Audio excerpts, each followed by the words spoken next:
ફોનમાં મારે તને ધ્યાન આપજો. Welcome to my channel. મારું નામ વૈશાલી પટેલ છે. આજે આપણે કોન્સ્ટેબલ 2022માં લેવામાં આવેલ પેપરનું સોલ્યુશન કરશું.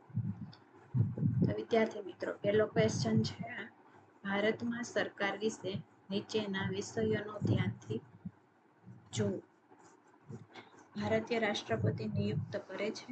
બીજું, ભારત મુખ્યમંત્રીની નિમણૂક રાષ્ટ્રપતિ કરે છે. ત્રીજું, રાજ્યપાલની નિયુક્તિ રાષ્ટ્રપતિ કરે છે. ચોથું, રાજ્યપાલની નિમણૂક મુખ્યમંત્રી કરે છે. એમાં જવાબ આવશે 1, 2 અને 3.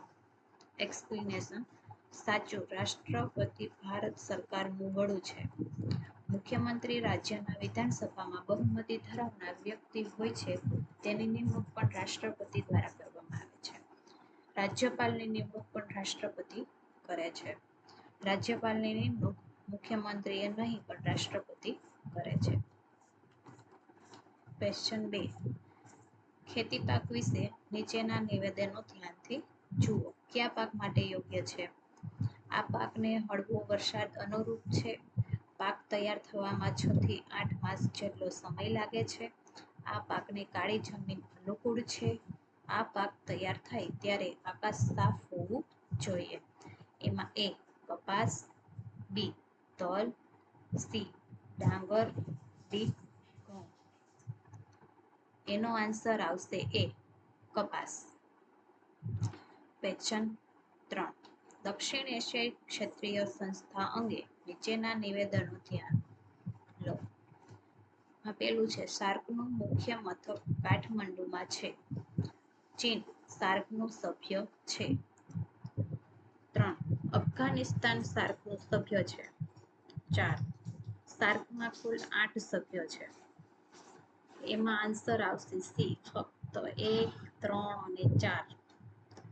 એક્સપ્લેનેશનમાં સાર્કનું મુખ્ય મથક કાઠમંડુ નેપાળમાં છે. ચીન સાર્કનો સભ્ય દેશ નથી, માત્ર ઓબ્ઝર્વર છે. અફઘાનિસ્તાન 2007માં સાર્કનો સભ્ય બન્યો. સાર્કમાં કુલ 8 સભ્ય દેશો છે. આથી સાચા નિવેદન છે 1, 3 અને 4. ક્વેશ્ચન 4. નીચેના કાયદાઓ પૈકી કયો કાયદો ગુનાની વ્યાખ્યા અને સજા માટે જોગવાઈ કરે છે? એમાં ઓપ્શન છે A. ફોજદારી કાર્યવિધિ અધિનિયમ, B. ભારતીય દંડ સંહિતા, C. ભારતીય પુરાવા અધિનિયમ, D. ઉપરોક્તમાંનો એક પણ નહીં. એમાં આન્સર આવશે ભારતીય દંડ સંહિતા. એક્સપ્લેન. ભારતીય દંડ સંહિતા ગુનાઓની વ્યાખ્યા કરે છે અને દરેક ગુનાને લગતી સજાની જોગવાઈ કરે છે. ફોજદારી કાર્યવિધિ અધિનિયમ કાર્યવાહી વિશે છે. ભારતીય પુરાવા અધિનિયમ પુરાવા કેવી રીતે દાખલ કરવા તે માટે છે. ક્વેશ્ચન 5. જોડકા જોડો. Lactic acid, Q. Acetic acid, R. Oxalic acid, S. Citric acid. સામે છે પાલક, દહીં, નારંગી અને વિનેગર. એમાં આન્સર આવશે P4, Q2, R1, S3.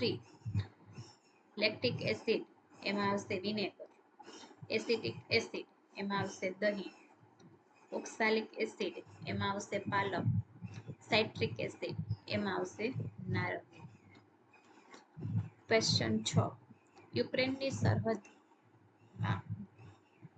નદીઓ પૈકી કયા દેશો આવેલા છે? એમાં ઓપ્શન છે A. Russia, Poland, Belarus, Estonia, B. Poland, Lithuania, Russia, Romania, Bulgaria, C. Russia, Belarus, Poland, Romania, D. Russia, Belarus, Poland, Lithuania, Switzerland, Georgia. એમાં જવાબ આવશે C. Russia, Belarus, Poland, Romania. Explain. યુગેની સરસ્વતી નદીઓ મુખ્યત્વે રશિયા, બેલારુસ, પોલેન્ડ અને Romania જેવા દેશોમાં વહે છે. ક્વેશ્ચન 7. જુદા જુદા ધર્મ વિશે નીચેના નિવેદનો વાંચો. એક છે, જૈન ધર્મના સ્થાપક ભગવાન મહાવીર સ્વામી હતા. 2. બૌદ્ધ ધર્મના સ્થાપક મહાત્મા બુદ્ધ હતા. 3. જૈન ધર્મના 21મા તીર્થંકર નેમિનાથ હતા. 4. બૌદ્ધ ધર્મના 23મા તીર્થંકર મહાવીર સ્વામી હતા. કયા નિવેદન સાચા છે આમાંથી? એમાં આન્સર આવશે ફક્ત 1 અને 3.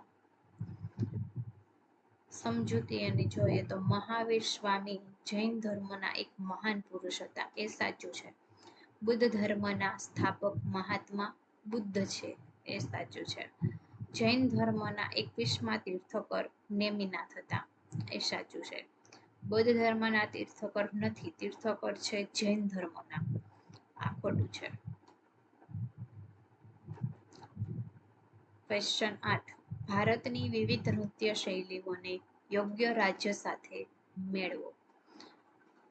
માં છે ભોજપુરીમાં બુદ્ધ નૃત્ય મધ્યપ્રદેશ, યક્ષગાન નૃત્ય શૈલી મહારાષ્ટ્ર, ભાવાઈમાં બુદ્ધ નૃત્ય ગુજરાત, કથાકલી નૃત્ય શૈલીના ચિત્રો આંધ્રપ્રદેશ. એમાં આન્સર આવશે સી, ફક્ત 1, 3 અને 4. ભોજપુરી બુદ્ધ નૃત્ય મધ્યપ્રદેશ સાથે સંકળાયેલ છે. બીજું છે યક્ષગાન નૃત્ય કર્ણાટકનું છે, મહારાષ્ટ્રનું નથી. ત્રીજું છે ભાવાઈમાં બુદ્ધ નૃત્ય ગુજરાતમાં છે. ચોથું કથાકલી કેરળ રાજ્યનું છે, આંધ્રપ્રદેશનું નથી, પણ કથાકથન જેવી શૈલીઓ આંધ્રપ્રદેશમાં પણ મળી આવે છે. ક્વેશ્ચન 9. ટપક સિંચાઈ પદ્ધતિ વિશે નીચેના વિધાનો ધ્યાનથી વાંચો. 1.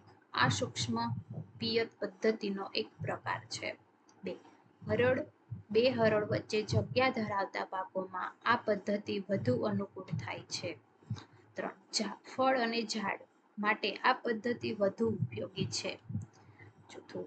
આ પદ્ધતિથી પાણીની બચત થાય છે. 5. પરંપરાગત પિયત પદ્ધતિની સરખામણીમાં આ પદ્ધતિથી જમીનની ખારાશ વધે છે. ઉપર જણાવેલ નિવેદનો પૈકી કયા નિવેદનો સાચા છે? આન્સર સી આવશે. 1, 2, 3 અને 4. ક્વેશ્ચન 10. ભારતીય સંસદ વિશે નીચેના વિધાનો ધ્યાનથી જુઓ. એક છે લોકસભાના સભ્ય થવા માટે લઘુત્તમ વય મર્યાદા 25 વર્ષ છે. રાજ્યસભાના સભ્ય થવા માટે લઘુત્તમ વય મર્યાદા 30 વર્ષ છે. લોકસભાની મુદત 5 વર્ષ હોય છે.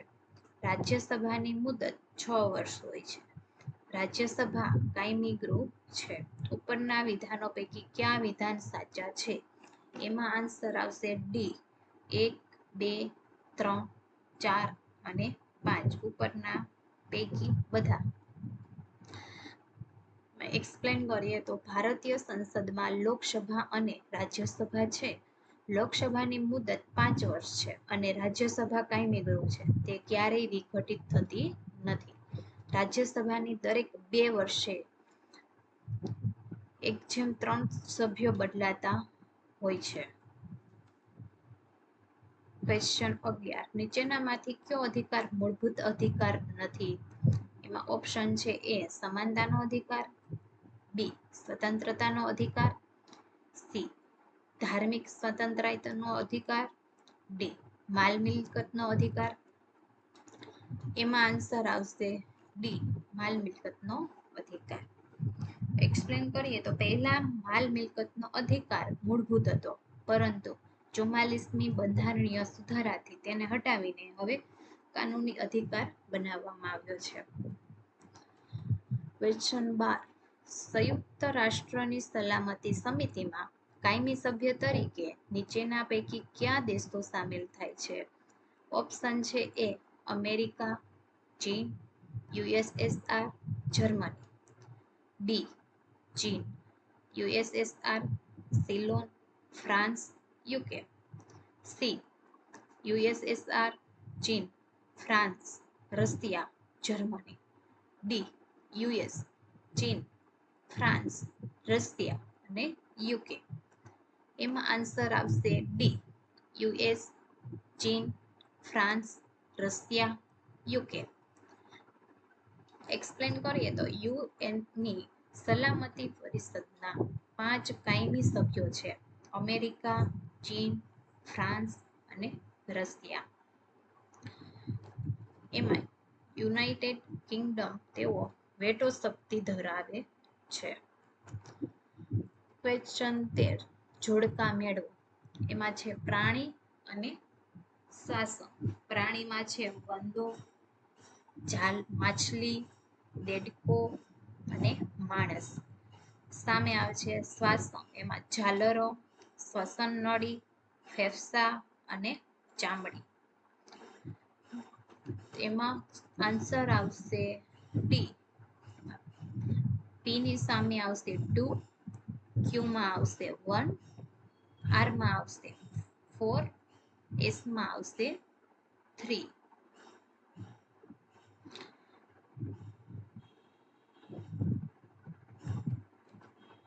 ક્વેશ્ચન 14 G7 દેશોમાં કયા દેશોનો સમાવેશ થતો નથી? 1 રશિયા, 2 ચીન, 3 જાપાન, 4 ઇટાલી.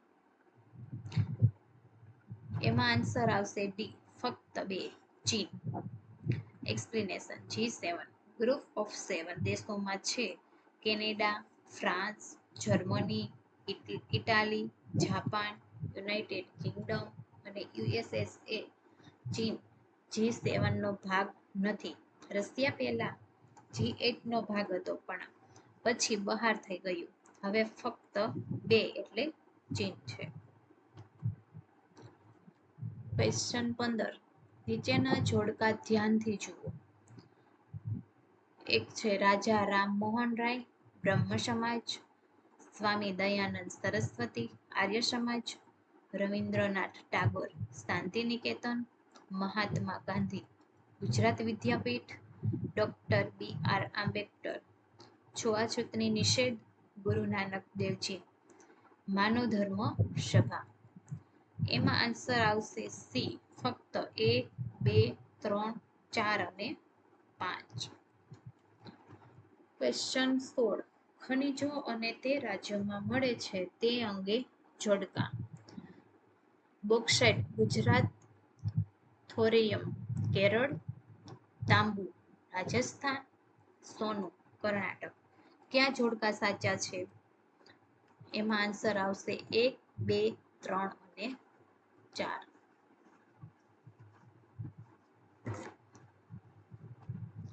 ગુજરાતના ઇતિહાસ વિશે નીચેના વિષયો. એમાં એક છે ગુજરાતમાં સોલંકી વંશની રાજધાની અણહિલવાડ પાટણ હતી. 2 સોલંકી કાળમાં પાટણમાં રાણીની વાવ બંધાવવામાં આવી.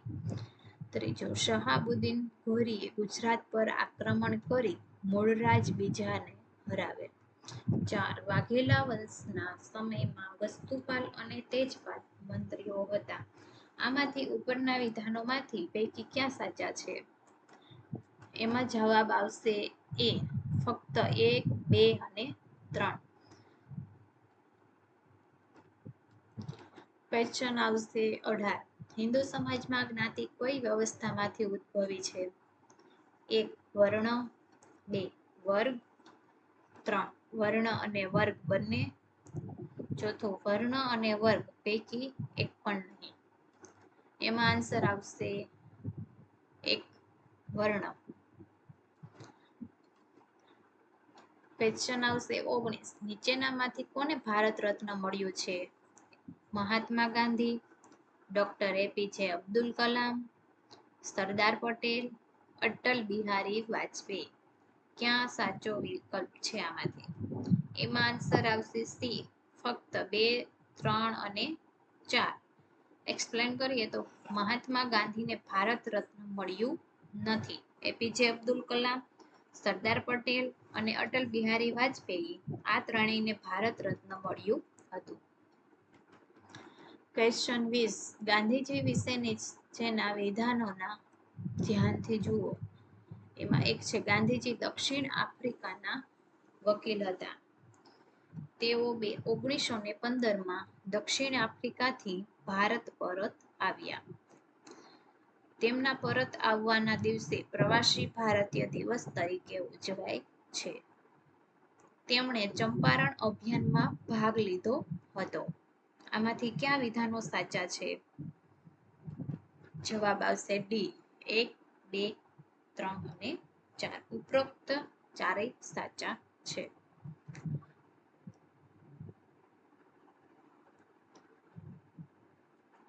પછી આવશે નીચે દર્શાવેલ કવિ અને રચયિતાને મેળવો. એમાં છે કૃતિ અને સામે છે રચયિતા.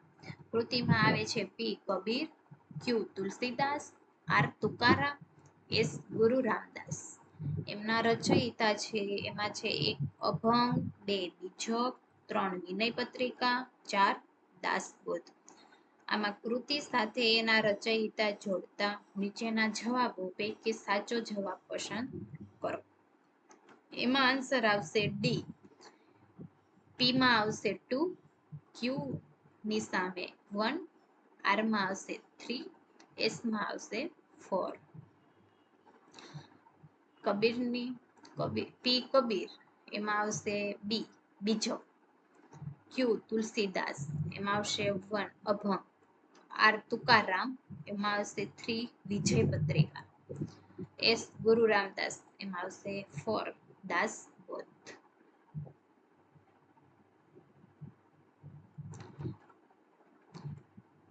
થેન્ક યુ વિદ્યાર્થી મિત્રો. જો તમને મારો વિડીયો પસંદ આવે તો લાઈક કરો, શેર કરો અને સબસ્ક્રાઇબ કરવાનું ભૂલતા નહીં.